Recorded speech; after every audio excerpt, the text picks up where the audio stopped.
Gangster ডিকের সাথে যখন হাত মিলে কম্পাস যখন তার বাবার কাছে ফিরে আসে, তখন সে খেয়াল করে যে তার বাবা একটা ডায়েরি নিয়ে নাড়াচাড়া করছে। আর ঠিক সেই মুহূর্তেই ডায়েরি থেকে একটা ছবি পড়ে যায়, আর সেটা দূর থেকে কম্পাস লক্ষ্য করে।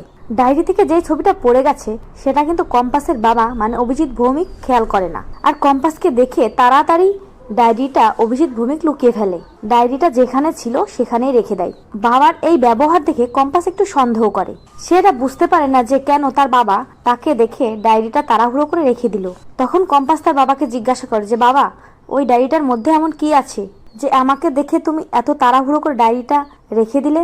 তখন কম্পাসের বাবা কথা ঘোরানোর জন্য কম্পাসকে বলে, ওসব কথা বাদ দে। আচ্ছা, তুই তো আমাকে উদ্ধার করার পর তুই ওই আস্তানায় বসেছিলিস, ওইখানের লোকজন কি তোর কোনো ক্ষতি করেছে? তোকে কোনো আঘাত করেনি তো? তখন এই কথা শুনে কম্পাস বলে, না বাবা, আমি আসল গ্যাংস্টার ডিকের সাথে কথা বলে এসেছি, তার সাথে ডিল করেছি এবং তাকে একটা ফর্মুলা দেব বলেছি, তার জন্য সে আমাকে ছেড়ে দিয়েছে। এই বলে কম্পাস তার বাবাকে শান্ত করার চেষ্টা করতে থাকে। এদিকে কম্পাস মনে মনে সেই পড়ে যাওয়া ছবিটা তোলার জন্য চেষ্টা করতে থাকে, কিন্তু অভিজিৎ ভৌমিক তার বাবা সেখানে থাকায় ছবিটা তুলতে পারে না।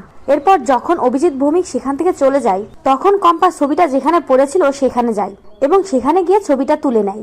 এবং ছবিটা তুলে ছবিতে যা দেখতে পায় তা দেখে কম্পাসের মাথায় যেন আকাশ ভেঙে পড়ে। সেখানে দেখতে পায় ওই ছবিতে আছে গ্যাংস্টার ডিকে এবং গ্যাংস্টার ডিকের হাতে আছে একটা ছোট বাচ্চা। আর বাচ্চাটিকে দেখতে কম্পাসের ছোটবেলার ছবির মতো, মানে তারই ছোটবেলার ছবি। এটা দেখে তো কম্পাস পুরো চমকে যায়।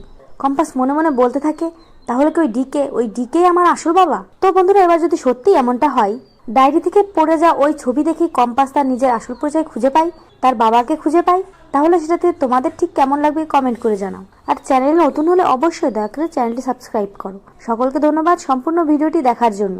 আর কম্পাস ধারাবাহিকের নতুন আপডেট পেতে অবশ্যই ভিডিওতে লাইক, শেয়ার, কমেন্ট করতে ভুলো না।